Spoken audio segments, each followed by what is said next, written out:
Lawson Blake gets to flex on the and one as Arkansas defeats Georgia by a score of 97-64. I think I got that right. I don't know. It was a lot.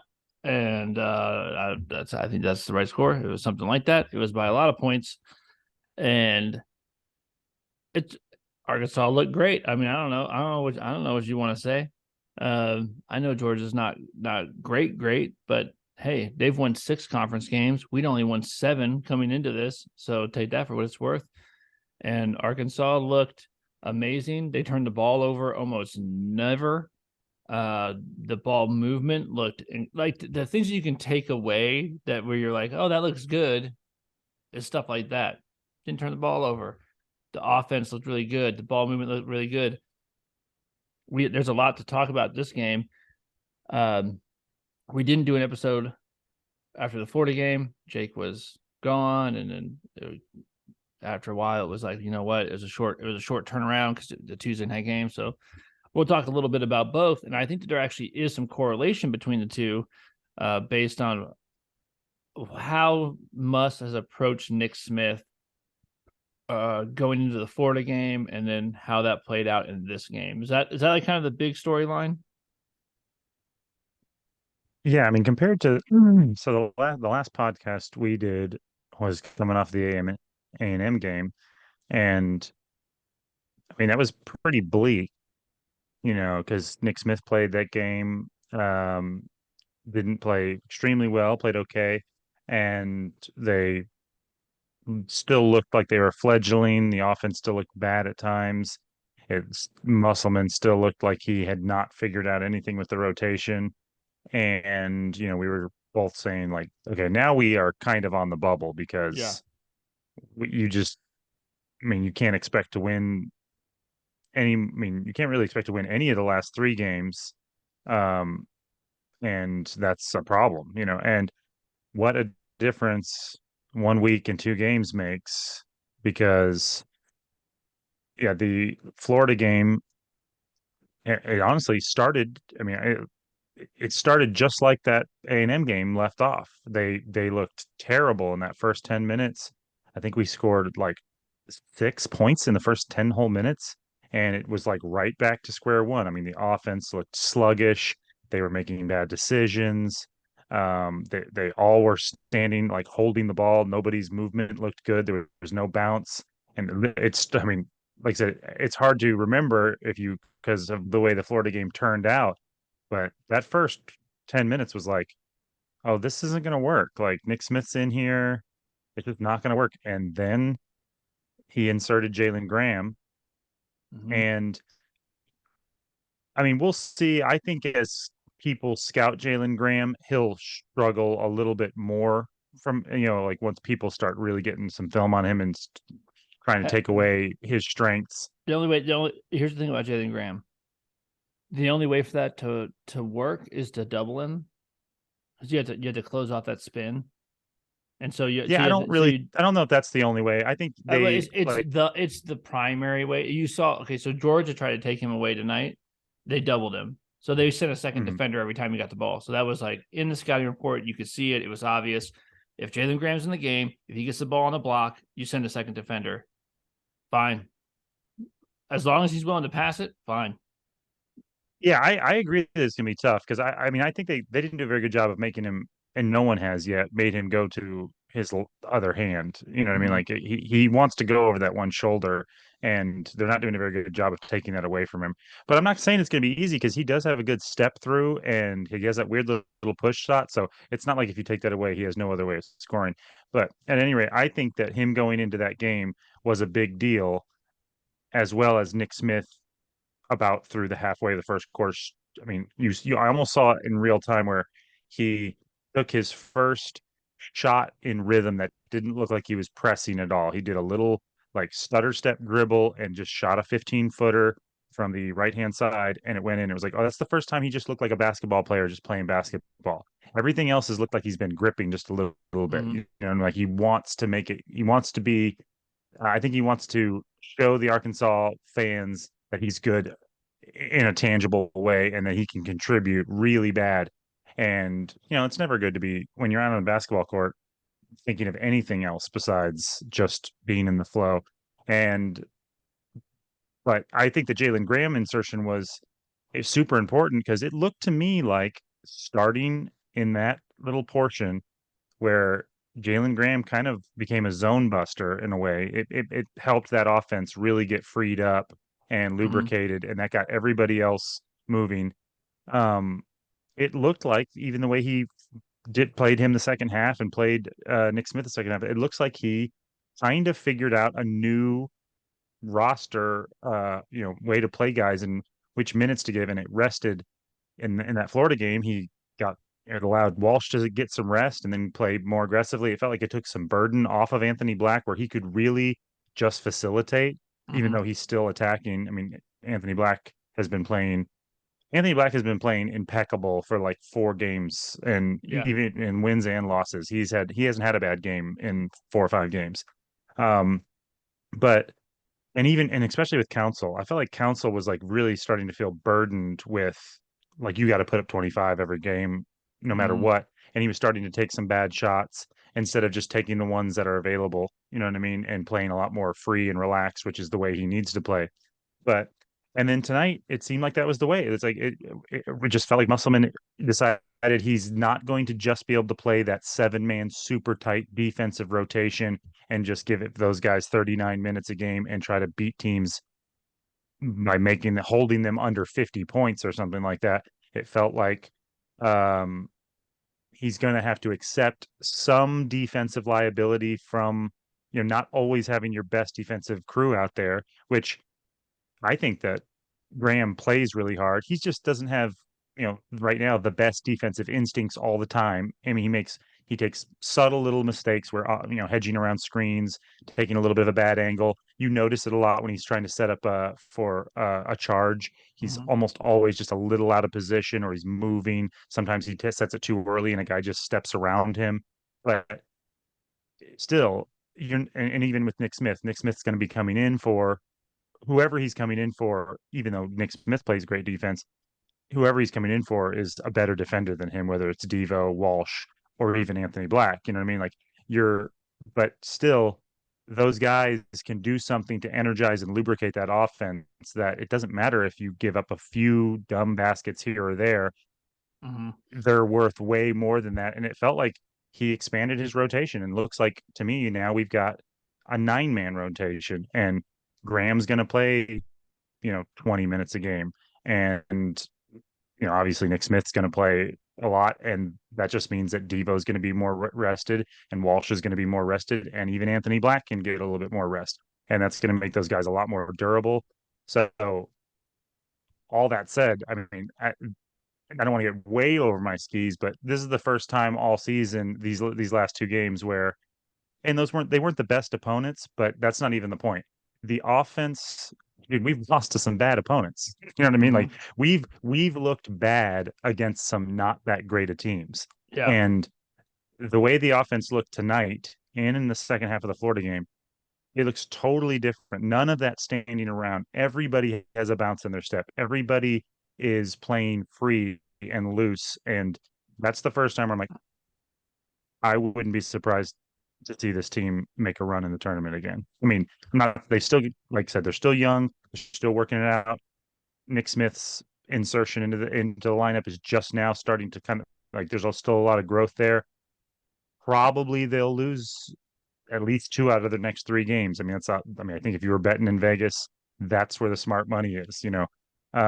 But that's the first time where I'm like, that team could go somewhere. Like they actually Yeah. this is the first time I felt like, oh, they found something. Yeah. Let's talk. I mean, so since the last game that we did a breakdown of, yeah, I think the two big things to kind of talk about are Jalen Graham and Nick Smith. I thought, Jalen Graham obviously in the Florida game he was just unstoppable. I mean, they just couldn't do it. They could not stop him.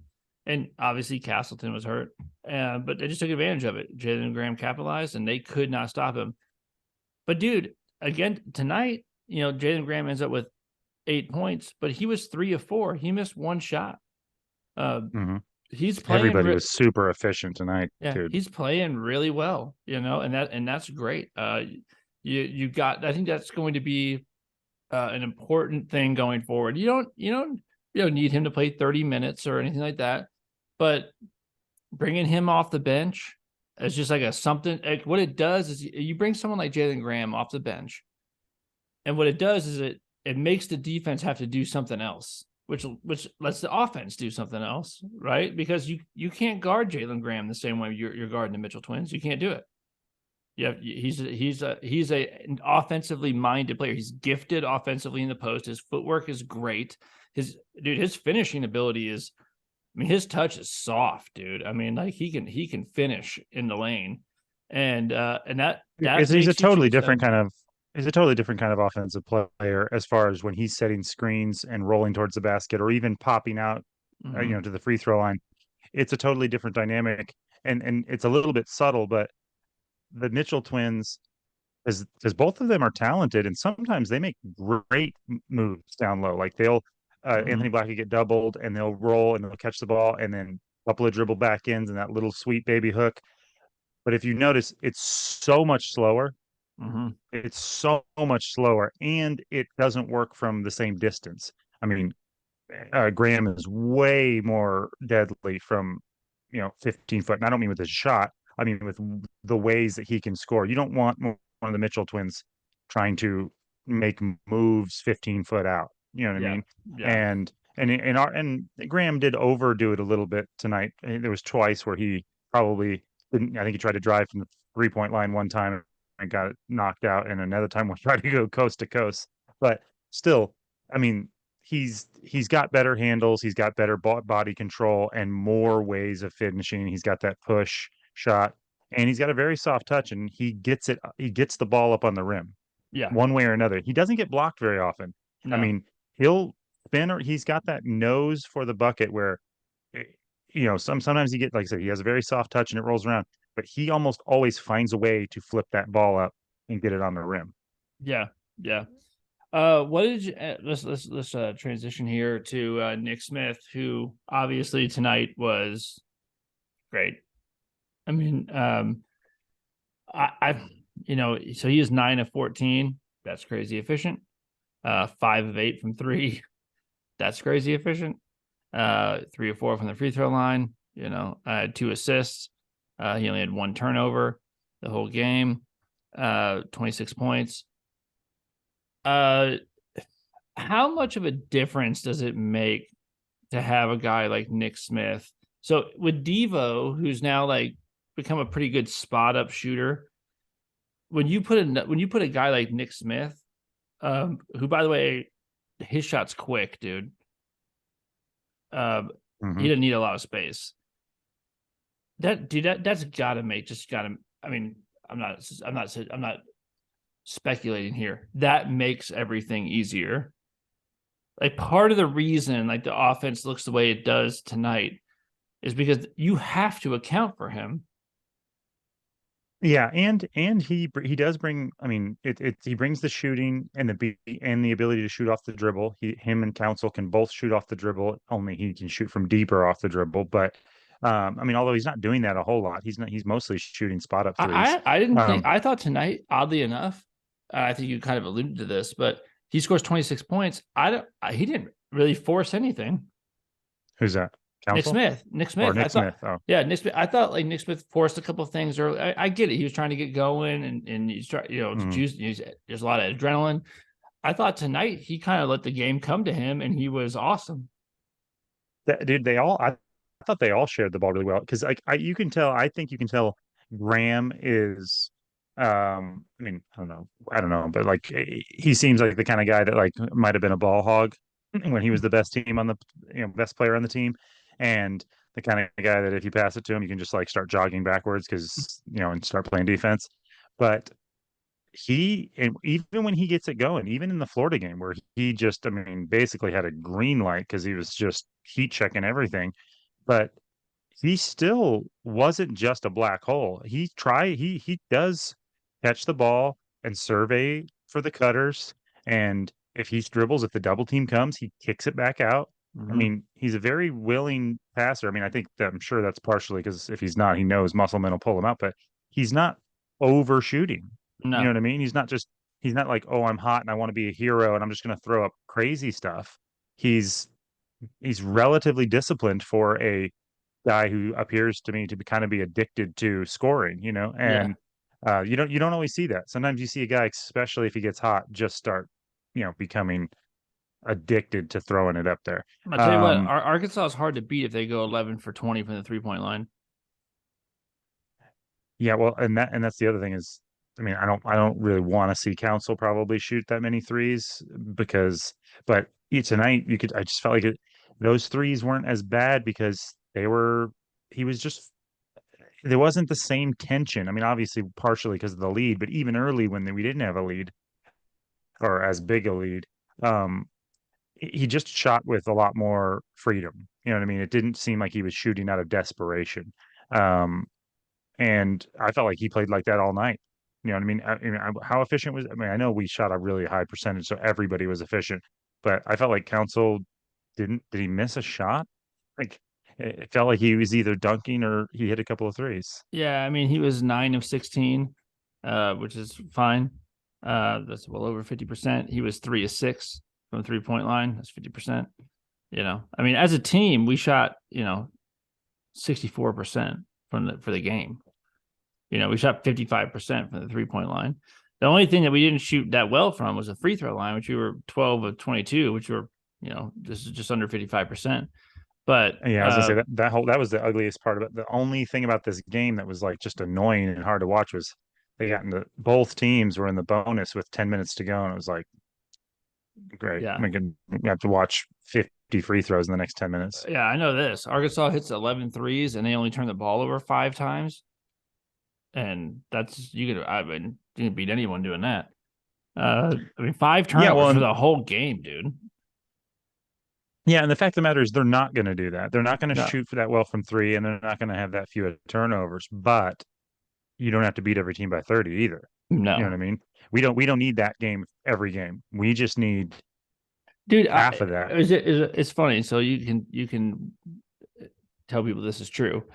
We talked earlier today about hey, when we're going to record and this kind of stuff, and we talked a little bit about the Florida game because we hadn't done that, and I talked about how it seemed in that Florida game Musk just made a decision in between the Texas A&M game and the Florida game that he was just going to ride or die with Nick Smith. Like, hey, if we're gonna get anywhere, he's going to have to be a part of it. So I'm throwing him out there. I'm going to start him. I'm going to play him a bunch of minutes, and that's just the way it's going to be. Mhm. And I thought that this was the game where you would find out if that was going to work or not. And I told you that, and that the best thing, like the best case scenario, is that Nick Smith comes out, and I think I said like comes out and scores like 23 points. Like drops 23, looks great because not because for any other reason other than you need him to do it so he can feel like he's in it, and the team can Mhm. feel it, and that will be really good going forward. Not that you need to do that every night, but give him that game so you can get that game under the bridge, and move on to like just consistent, hey, how are you going to play now? Um, he comes out, gets 26. I mean, like it really is the best case scenario. I think. I mean, in my mind, this is as good as an outcome as you could have hoped for straight across the board. I mean, like, you blow a team out, but Nick Smith gets rolling, and I think that really just helps you. Yeah, I think so too. I mean, I would really, really like it if we had like one or two more medium games, if we But, could but play yeah, Vanderbilt again. And on the road all next week, dude. At Alabama, at Tennessee. It's yeah, that's a tough way to go in, but I'm much more optimistic than, I was 2 games ago. And yeah, it's you just look at it, like I said, the reason I think now I'm like, oh, I can see this team beating anybody and going on tournament if they continue to click like this. Obviously, this is being overly optimistic, but assuming that they can progress from here, and like I said, I feel like it's fair to at least have hope because it it's not just that they won, it's that the offensive problems looked like they were either solved or severely uh improved and on their way to being solved. You know what I mean? Yeah. And Yeah. and with Nick Smith getting hot, and like I said, by the way, we all know that like we haven't seen him look like a number one draft pick in the NBA, you know, yet. And tonight you saw some minor glimpses, but still, it's like we all know the scouts aren't crazy. This guy's got a lot more in the tank. You know what I Hmm. mean? He's got stuff we haven't seen yet. And because of that, and because of the progression of Anthony Black, those two things alone, and then the emergence of Graham, who is also contributing on the offensive way, and is, like I said, kind of somebody you can stick in there to break up any offensive sluggishness that comes from teams running soft man or zone on us, makes it where those three guys putting pressure offensively on other teams, and then it takes so much pressure off of Council can be free, and Devo can go back into doing what he really is built to do, which is just locking up the other guy's best player and not feel like he has to score 18 points a game. And then Walsh is just waiting in the wings, prowling around to Hmm. come off and just do whatever he can to contribute. He can just slash and rebound and guard. And if he scores 15 points, fine, but he doesn't need to. He can spot up and shoot those threes with confidence. It just feels like the team. I can see. I mean, dude, Anthony Black, like I said, him Dude, had not. I want to get there. First, I want to say this because I want to talk about, I want to end this thing with talking about Anthony Black. Before we get there, though, just to wrap up Nick Smith, um, I think also, like, man, I tell you what, like, I think that Nick Smith has really probably endeared himself to the hearts of Razorback fans by coming back when a lot of, like, all the experts said he wouldn't and shouldn't, and he did, and that he always planned to. I think that that's, I don't know. Is it smart? I don't know. Maybe maybe it's not. But I know that as an Arkansas fan, the Arkansas fans will love him for it. And I think that you can tell he wants to play basketball in an Arkansas jersey before he goes to the NBA. Like, it means something to him to do it, you know? Yeah, And I and think that's what, especially, and does he not seem like, so I want to hear your comments on that. But also, how good of a teammate does he look like he is? yeah. I mean, they honestly, the personalities on this team, they all look to there. It doesn't appear to be any kind of ego thing on any of those guys. I mean, they were the crowd was chanting, "We want Nick" and stuff. And you could see maybe if you're Anthony Black or somebody who's been playing every game, and like I said, particularly playing super hard minutes and in the battle this whole time, you could see that maybe that being like a little bit annoying almost if you had an ego. But they all seemed to like they were clapping along and seemed to be really enjoying it. So, I mean, that's the way it looks on the outside. Obviously, you don't know on the inside, but Mm. like I hope that's the case because Well, they seemed like dude, well, Nick Smith is that guy. You know how this goes. First of all, he's the guy. Every time that someone else scored, hit a big shot, got a dunk, whatever it was, Nick Smith is the first guy making a beeline to them as he's running back in transition to slap their hand. Right. So he's cheering yeah, for the rest of his guys. He's also the guy, and you know about this, the guy that hits him with the pass to score. He's pointing at him, he's slapping his hand, like he's giving him props for the play that got him the shot, that kind of thing. Those are all um for me anyway, because of the way I like to see basketball played. Those are make me like you. Those are likable character traits in a basketball player for me, especially one that is, I know he's not going to be here next year, and that still is saying, like, these are my guys, still rooting for everyone else, still acknowledging the good things that other people do, even especially when he's on the receiving end of them. I like all that, man. yeah, no, I mean, like I said, I don't want to get over our skis, but there's reason to hope for sure. And uh, like I said, him coming back could be a really cool story, and it's neat that, or another reason that it shows some character for him is the fact that we were struggling through so much of him making that decision whether or not to come back, and still, like I said, apparently endeavoring to do so, even though it kind of looked like maybe this wasn't going to be the best season for Arkansas. And then even when he did come back, it didn't go that well. Uh, It didn't go that well. It really, I mean, it didn't go terrible, but it didn't go that well in any of his appearances when he came back.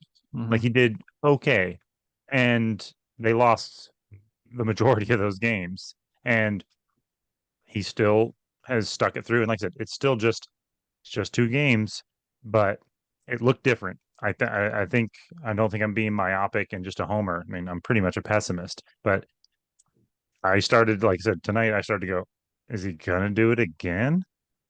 Is Yeah. Musselman gonna do it again? Because this looks wild. When I'm looking at those guys out there, and you got those two twins, and they're subbing in and out, and all those freaking long bodies, and Anthony Black, like I said, he's just with those long, big hips, just pushing guys around and probing, and he's fighting screens.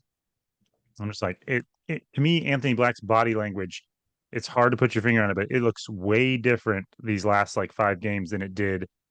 He looked like But Anthony he Black, looked like a really the last 5 games, Anthony Black looked like someone you would take top 10 in the NBA draft, but because of the potential.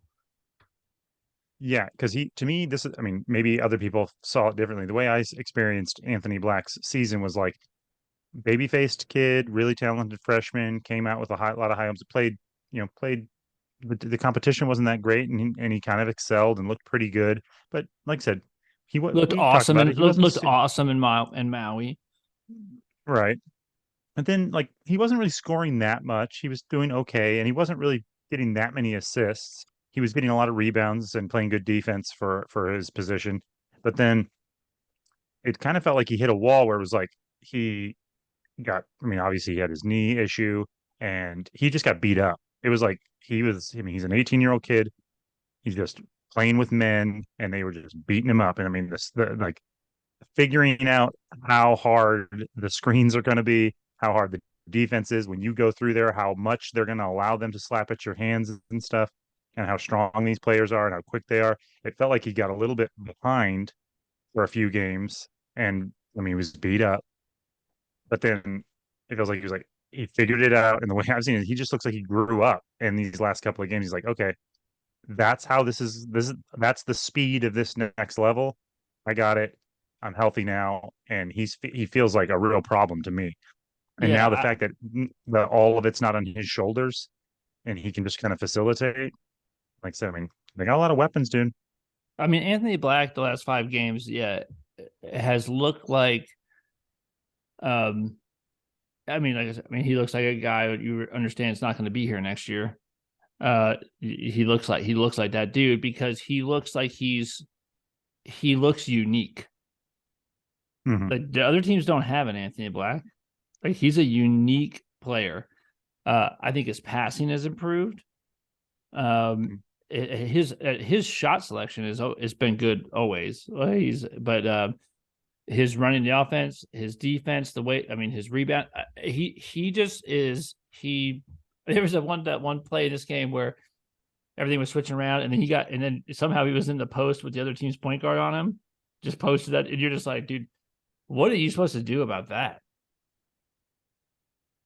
Yeah, like I said, it's difficult to express it exactly, but and I like I said, I think I would have concerns about him in the NBA because he does need to improve his shooting. His shot's a little bit slow, the release, and it's obviously he doesn't shoot as accurately as you would like a point guard to in the NBA.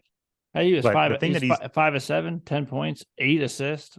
4 rebounds. He was well, no, great. his he can score at the rim great, especially for his position. But uh, I think, like I said, in the NBA, he Yeah, needs to probably improve his 3-point shooting. But what he's starting to do now, and I mean, I know it's partially just the hair, but his body language, he was reminding me of like Troy Polamalu out there. Like his body looks ready to attack all the time. And it mm-hmm. didn't always look like that. Like he's catching the ball and he's looks like a coiled snake. Like Mm-hmm. it looks like he's probing, and even on defense the same way. I mean, watch him fight around screens and stuff. He's using his big body in a way that like I said, it's a problem for other point guards. Yeah, and he's also his passing in traffic is. I mean, he was. I think he was seeing that stuff, and I think people, scouts knew it was there. Like his vision was good, but I think it's improved. The execution of that vision has improved down the stretch, and he's really passing the ball well in traffic, and it is because he's so much big. He's so big. I mean, he can draw two guys and make. He's dropping dimes on that. He's not a guy that's safe to double in the paint. I mean, he will find whoever it is that you just left. Yeah, and I'm having the like I said, having Devo become a better shooter, and then having Nick Smith stand out there, and now, like I said, Walsh, we know, has can shoot a spot up three. When Nick Smith and Black are attacking with one of the Mitchells or Graham rolling, pick and rolling, and then they are throwing that up there. Like, I mean, they did it a couple of times. I think it was always with Or Council uh rolling, because apparently Council can yeah, catch one of it the like off that off the freaking LED light in the ceiling or something. yeah, I mean, but uh the Mitchell guys, they catch it, and if you catch it too deep, you can really throw it up there, because if they catch it too deep, now we have guys in the corners to chuck the ball to. You can catch, which Dude, the how Mitchell sick did was that? twice. How sick was that? Like I think it was Anthony Black threw that sort of oop to Mitchell, and he came down with it, and like I mean his feet were barely on the floor, and it was a skip pass to the corner. I Hmm. mean that's what I'm talking about, dude. That ball movement's sick. I mean, you gotta. I mean, yeah, and you had to And he love did.